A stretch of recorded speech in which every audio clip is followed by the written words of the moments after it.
Hello दोस्तों, welcome back to my channel. तो आज के इस वीडियो में मैं एक्सप्लेन करने वाली हूँ गेम चेंजर मूवी को। तो चलिए विदाउट वेस्टिंग टाइम मूवी को स्टार्ट करते हैं।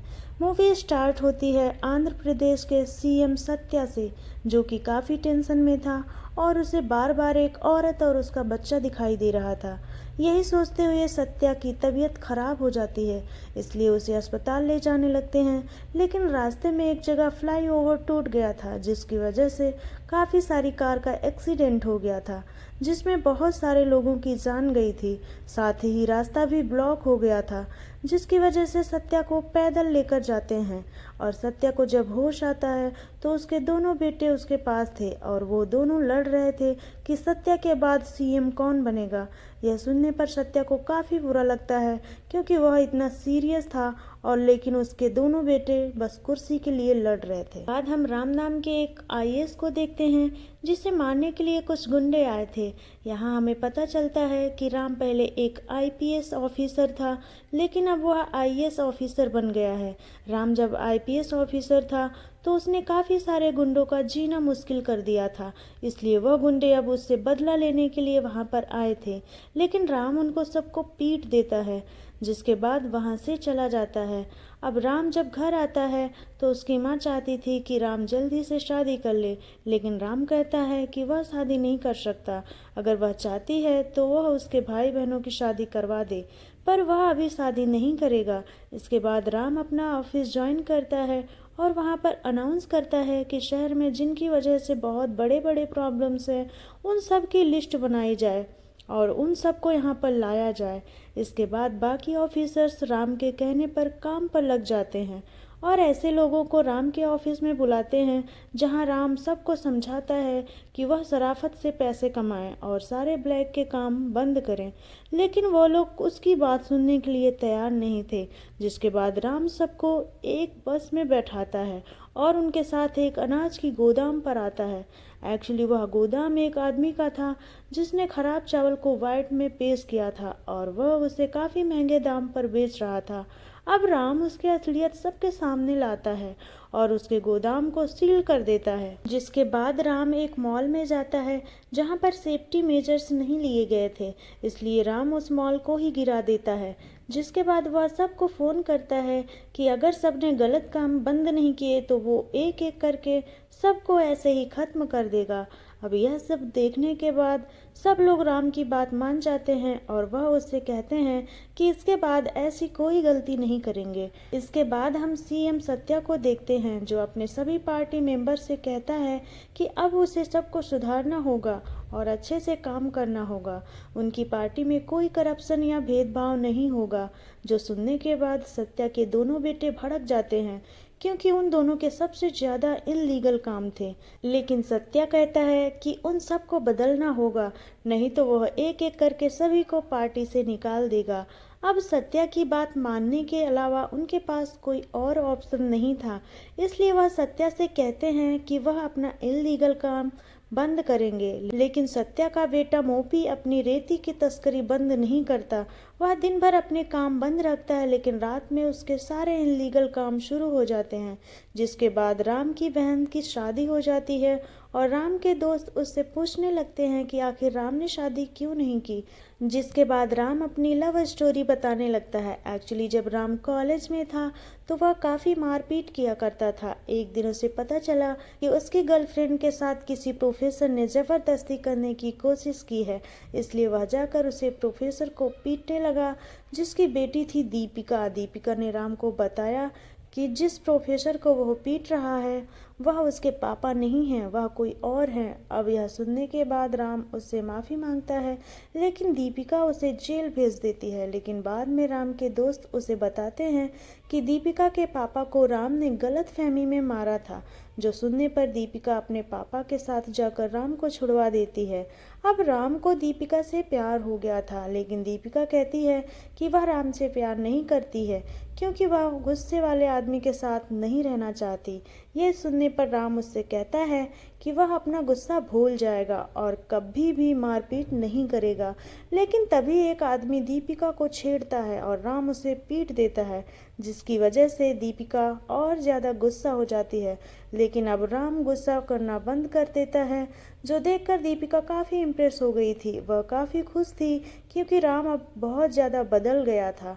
दीपिका राम से कहती है कि राम को अपने गुस्से का सही जगह इस्तेमाल करना होगा।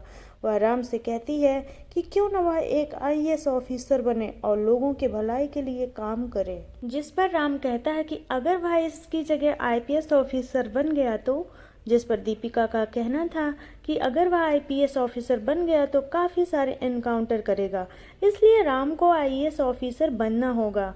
और अगर वह आईपीएस ऑफिसर बन गया तो वह उसके साथ बात नहीं करेगी। इसके बाद राम ने एग्ज़ाम की तैयारी की, लेकिन उसके मार्क्स थोड़े कम आए, जिसकी वजह से वह आईपीएस ऑफिसर नहीं बन पाया और दीपिका उससे नाराज़ होकर चली गई। राम ने उसे ढूंढने की काफ़ी कोशिश की, लेकिन दीपिका का कहीं भी पता नहीं चला। जिसके बाद राम ने और ज़्यादा मेहनत की और बाद में उस एग्ज़ाम को पास कर लिया। इसके बाद वह आईएएस ऑफिसर बन गया, लेकिन अभी तक उसे दीपिका नहीं मिली। अब यह सब सुनने पर उसका एक दोस्त कहता है कि वह शायद दीपिका को जानता है, लेकिन वह इतना ज़्यादा नशे में था कि उसे किसी बात का होश नहीं था, जिसकी वजह से राम को दीपिका का एड्रेस पता नहीं चल पाता है। इसलिए वह इंतज़ार करने लगता है कि कब उसका दोस्त होश में आएगा और दीपिका का एड्रेस उसे बताएगा।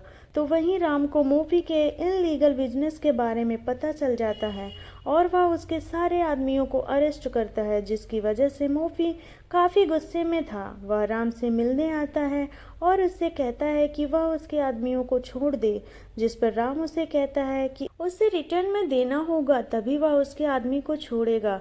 जो सुनने के बाद वह काफ़ी ज़्यादा गुस्सा हो जाता है, क्योंकि राम ने पहले उससे 5 घंटे बाहर इंतज़ार करवाया था और अब वह उसे एटीट्यूड दिखा रहा था। इसलिए मूवी अब उसे बताने लगता है कि वो राम के साथ क्या क्या कर सकता है। लेकिन राम कहता है कि वह सारे नियम जानता है, क्योंकि वह पढ़ लिख कर यहाँ पर आया है, ना कि मूवी की तरह पैसे देकर वोट खरीद कर यहाँ पर आया है। इसलिए वो उसे ना सिखाए कि वह क्या क्या कर सकता है। जिसके बाद राम के फ्रेंड को होश आ जाता है और राम को दीपिका का पता मिल जाता है। वह दीपिका से मिलने वहाँ पर जाता है, तो दीपिका भी उससे मिलकर काफ़ी खुश थी। दीपिका राम को बताती है कि वह राम के अलावा किसी और से शादी नहीं करना चाहती थी और उसके पापा कभी भी राम को पसंद नहीं करते हैं, इसलिए वह यहाँ पर आ गई थी और यहाँ पर उसने अपना एक ओल्ड एज होम स्टार्ट किया था। वह राम को अंदर बुलाती है और सभी लोगों से मिलवाने लगती है। तभी राम एक लेडीज से मिलता है जो मेंटली अनस्टेबल थी। दीपिका बताती है यह लेडी हमेशा सीएम को लेटर लिखती है और यहाँ की प्रॉब्लम्स के बारे में बताने की कोशिश करती है। अब यह सब देखकर राम दीपिका से कहता है कि कुछ टाइम बाद सीएम यहाँ पर आने वाले हैं और तब इस लेडी की प्रॉब्लम्स को उन्हें सीएम के सामने रखनी चाहिए। अब यह सुनने के बाद वह लेडी कहती है कि उसे सीएम से मिलने जाना है।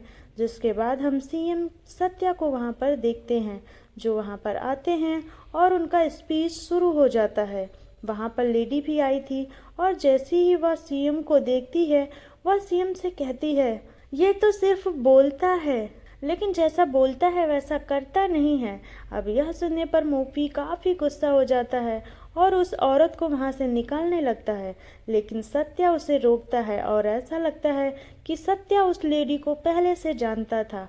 सत्या उस लेडी को आगे बुलाता है, जहाँ पर वह लेडी बताती है कि यहाँ पर दूध में मिलावट हो रही है और वह दूध की फैक्ट्री और किसी की नहीं, मोपी की थी। जो सुनकर मोपी भड़क जाता है और उस औरत पर हाथ उठाने की कोशिश करता है, जिससे राम मोपी को थप्पड़ मारता है। अब यह देखने के बाद वह भी चाहता था कि उसके पापा जल्दी से राम को अपनी जॉब से बाहर निकाल दें, लेकिन सीएम मोपी से कहता है कि वह राम से माफ़ी मांगे, जिसके बाद न चाहते हुए भी मोपी को माफ़ी मांगनी पड़ती है। तो इसके बाद हम सत्या को देखते हैं, जो उस औरत को देखने के बाद काफ़ी परेशान हो गया था और उसकी तबीयत ज़्यादा ख़राब हो जाती है, जिसकी वजह से उसे फिर से अस्पताल लेकर जाते हैं। जहां पर जब सत्या को होश आता है तो वह भी उससे काफ़ी नाराज़ था क्योंकि वह चाहता था कि सत्या राम को जॉब से निकाल दे। जो सुनने पर सत्या अपने सिक्योरिटी से कहता है कि वह राम को कुछ टाइम के लिए सस्पेंड करे। जो सुनने के बाद मोपी काफ़ी खुश हो जाता है, लेकिन तभी सत्या कहता है कि वह मोपी को भी पार्टी से निकालता है क्योंकि उसे पता चल गया है कि मोपी दूध में मिलावट करता था, इसलिए वह मोपी को भी अपनी पार्टी में नहीं रख सकता। जो सुनने पर मोपी काफ़ी गुस्सा हो जाता है और मौका देकर वह सीएम को मार देता है। जिसके बाद हम राम को देखते हैं, जिससे पता चल गया था कि वह सस्पेंड हो गया है और वह काफ़ी नर्वस था क्योंकि उसे जो इलीगल काम बंद किए थे अब वह फिर से शुरू हो जाएंगे। लेकिन दीपिका उसे समझाती है कि कुछ टाइम बाद सब कुछ ठीक हो जाएगा, अभी उन्हें उनकी शादी पर फोकस करना चाहिए। जिसके बाद राम और दीपिका अपनी शादी की तैयारी में लग जाते हैं। जिसके बाद मोफी अनाउंस करता है कि सत्या के बाद वही सीएम बनेगा। अब मोफी ने डिसाइड किया था कि यहाँ पर उसकी सीएम की एक शपथ होगी और वहाँ पर राम की मौत, इसलिए वह अपने लोगों को राम को मारने के लिए भेज देता है जहाँ राम की शादी हो रही थी। और कुछ पुलिस वाले उसे पकड़कर एक जगह पर लेकर आते हैं और वहाँ पर मोफी के लोग उसे पीटने लगते हैं। हालांकि राम उन्हें काफ़ी पीट देता है, लेकिन वो लोग काफ़ी ज़्यादा थे। इससे पहले कि वह उसे मारते, वहाँ पर पुलिस ऑफिसर आता है और उसके गुंडों को मार देता है। और यहाँ पर हमें पता चलता है कि सत्या के सीएम ने सत्या का वीडियो सबको दिखा दिया था, जिसमें सत्या ने कहा था कि उसकी मौत के बाद उसकी जगह राम को मिलेगी, राम यहाँ का सीएम बनेगा। और सत्या की आखिरी ख्वाहिश थी उसका अंतिम संस्कार भी राम ही करे। अब यह सब जब राम को पता चलता है तो वह काफ़ी ज़्यादा शॉक था क्योंकि अचानक से वह आईएएस से सीएम बनने वाला था। अब राम वहाँ पर आता है और सत्या का अंतिम संस्कार करता है। जिसके बाद सत्या का सेक्रेटरी राम को उसकी कहानी बताता है। एक्चुअली राम के पापा, जिनका नाम अनप्पा है, वह एक गांव में रहते थे। वहाँ पर वह लोगों की सेवा करते थे और जब एक स्टील की फैक्ट्री वालों ने वहाँ से फैक्ट्री निकालने की कोशिश की तो राम के पापा ने उन्हें रोक दिया था, जिसकी वजह से वो काफ़ी फेमस हो गए थे। बहुत सारे लोग उन्हें सपोर्ट करते थे, इसलिए उनके फ्रेंड ने कहा था कि उन्हें पॉलिटिकल पार्टी शुरू करनी चाहिए और वो लोग बाकी पॉलिटिकल पार्टी की तरह पैसे नहीं लेंगे बल्कि लोगों की भलाई के लिए काम करेंगे। और पहले तो अनप्पा इसके लिए मना करता है, लेकिन अपनी वाइफ और दोस्त के समझाने पर मान जाता है। लेकिन अनप्पा की एक प्रॉब्लम थी कि वह बोलते समय फॉल्टर किया करता था। इसके लिए वह काफ़ी कोशिश करता है कि वह ठीक से बोल पाए, लेकिन उससे नहीं हो पाता। इसलिए वह डिसाइड करता है कि उसके बिहाफ कोई और बोलेगा। तभी उसकी मुलाकात सत्या से होती है, जो कि काफ़ी अच्छी बातें किया करता था। अब अनप्पा जैसा कहता है वैसी बातें लोगों के सामने करता और लोग काफ़ी इम्प्रेस हो जाते हैं। ऐसा करते हुए उनकी पार्टी काफ़ी ज़्यादा फेमस हो जाती है। और जब इलेक्शंस आते हैं तो अनप्पा का दोस्त उनसे कहता है उन्हें भी लोगों को पैसे बांटने पड़ेंगे, क्योंकि जब तक पैसे नहीं मिलेंगे लोग उन्हें वोट नहीं करेंगे। लेकिन अनप्पा इसके खिलाफ था।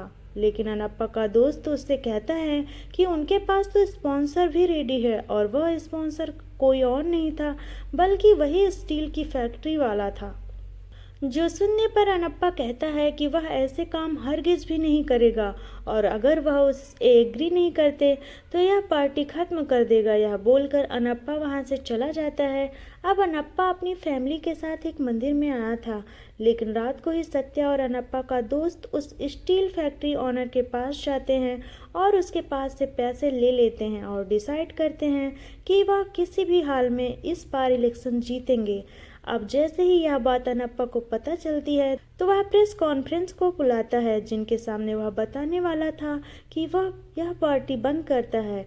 अब जैसे यह बात सत्या को पता चलती है, वह अनप्पा के दोस्त से कहता है कि उन्हें जल्दी कुछ करना होगा, नहीं तो उनके हाथों में सब कुछ चला जाएगा। इसलिए वह प्लान बनाता है कि वह अनप्पा और उसकी फैमिली को कुछ दिनों के लिए कैद करके रखेगा और जब इलेक्शंस हो जाएंगे तब उन्हें छोड़ देगा। लेकिन सत्या को ऐसा लगता है कि अगर बाद में अनप्पा सबके सामने सच्चाई बोल दे तो भी प्रॉब्लम हो सकती थी। इसलिए वह अनप्पा के दोस्त से झूठ बोलता है कि वह उन्हें बस किडनैप करेंगे। इसलिए वह लोग अनप्पा की फैमिली को रोड पर ही रोकते हैं और अनप्पा को पीटने लगते हैं।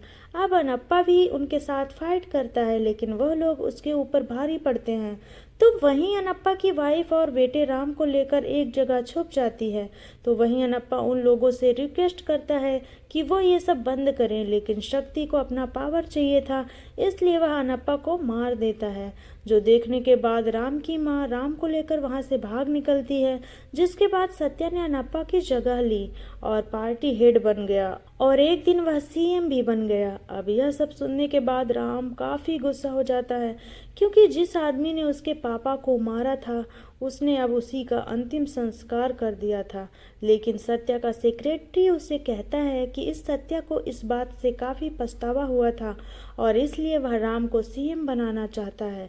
जिसके बाद राम अपनी माँ के पास जाता है और उनके साथ काफ़ी बातें करता है। अब राम को सीएम बनने के लिए बुलाया जाता है, लेकिन तभी वहाँ पर मोपी कहता है कि राम सीएम नहीं बन सकता, क्योंकि राम एक आईएएस ऑफिसर है और वह अभी तक सस्पेंड नहीं हुआ और वह तब तक सस्पेंड नहीं हो सकता जब तक मोपी ने जो उसके ऊपर केस किया है वह वापस नहीं ले लेता, और मोपी किसी भी हालत में वह केस वापस नहीं लेगा। इसलिए ना ही राम को सस्पेंड किया जाएगा और ना ही राम खुद रिजाइन कर सकता है। अब यह सुनने पर राम मोपी से कहता है कि उसे सीएम बनने में कोई इंटरेस्ट नहीं है, अगर वह खुशियाँ बनना चाहता है तो वह बन सकता है। यह बोलकर राम वहाँ से निकल आता है, जिसके बाद मोपी वहाँ पर सीएम बन जाता है। तो वहीं राम की सस्पेंशन को लेकर काफ़ी सारे आईएएस ने पिटीशन फाइल किया था, जिसकी वजह से राम को उसका जॉब वापस मिल जाता है। लेकिन यह सुनने के बाद वह भी हंसने लगता है और कहता है कि अगर राम वापस भी आ गया तो वह उसके एक झटके में ट्रांसफ़र करवा देगा। इसलिए वह अपने लोगों से कहता है कि वह जल्दी से राम का ट्रांसफ़र ऑर्डर टाइप करें। लेकिन इससे पहले कि मोपी उसे साइन करता, वहां पर राम आ जाता है, जो कि अब इलेक्शन कमिश्नर बन गया था और उसने 2 महीने बाद इलेक्शन अनाउंस कर दिए थे, जिसकी वजह से अब मोपी कोई भी डॉक्यूमेंट साइन नहीं कर सकता था, क्योंकि एक बार अगर इलेक्शंस हो गए तो मोपी के पास ना ही कोई रूल बनाने का राइट था और ना ही कोई ऑर्डर पास करने का। इसलिए राम मोपी से कहता है कि वह उसका ट्रांसफ़र नहीं कर सकता, लेकिन जब तक इलेक्शंस नहीं होते राम मोपी के साथ बहुत कुछ कर सकता है।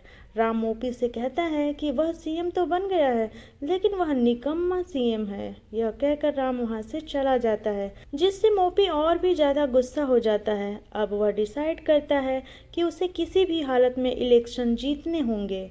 इसलिए वह डिसाइड करता है कि जैसे ही वह लोगों को पहले पैसे दिया करता था, इस बार भी वह पैसे देगा।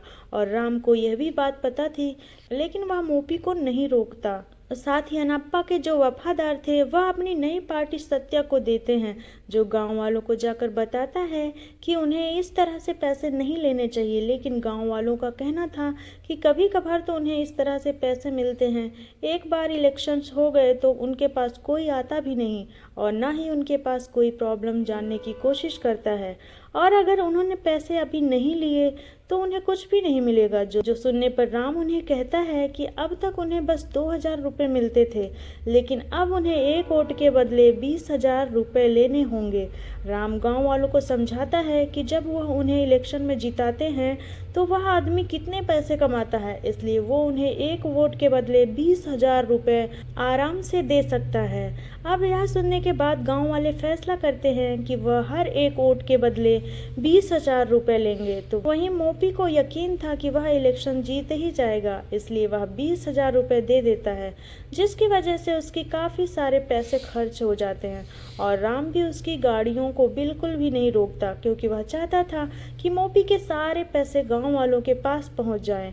इसके बाद वह मोपी को फाइन लगाता है, क्योंकि मोपी ने गवर्नमेंट प्रॉपर्टी यूज की थी और जब तक इलेक्शंस नहीं होते वह गवर्नमेंट प्रॉपर्टी को यूज नहीं कर सकता था।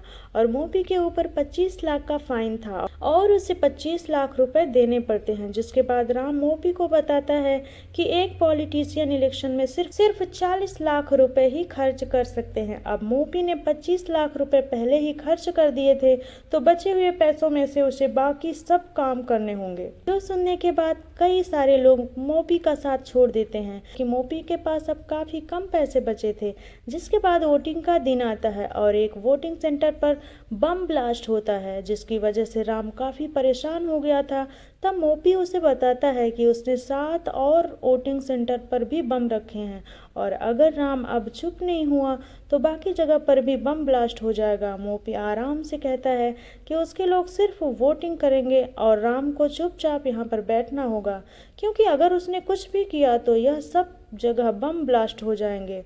अब राम के पास कोई ऑप्शन नहीं था, इसलिए वह चुपचाप वहां पर बैठ जाता है और मोपी के लोग डबल वोटिंग करने लगते हैं। लेकिन कुछ टाइम बाद जब मोपी उसे एटीट्यूड दिखाने के लिए बाहर आता है तो राम कहता है कि उसे पहले से पता था कि मोपी ने कहीं और बम नहीं रखे थे, लेकिन राम ने एक चाल चली थी। एक्चुअली मोपी के लोग पहले वोट करते हैं, जिसके बाद वह इंक मिटाते हैं और फिर से दूसरी आईडी से वोट करने आते हैं और राम उनकी इंक में कुछ मिला दिया था, जिसकी वजह से उन सब की उंगलियां सूज गई थी।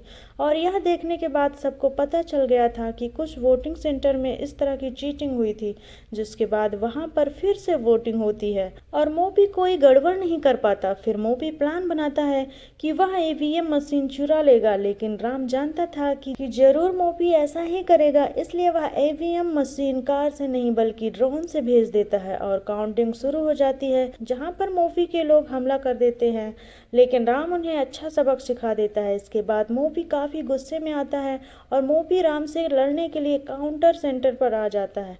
वहां पर राम और मोपी काफी फाइट करते हैं और राम उसे मारने वाला था, लेकिन वह रुक जाता है क्योंकि राम के पापा के दोस्तों ने जो पार्टी स्टार्ट की थी वह जीत गई थी, जिसकी वजह से अब मोपी सीएम नहीं रहा था और उस पार्टी के लोगों ने राम को ही सीएम चूज कर लिया था और राम ने इस बार पहले रिजाइन कर दिया था, जिसकी वजह से अब वह सीएम बन सकता था।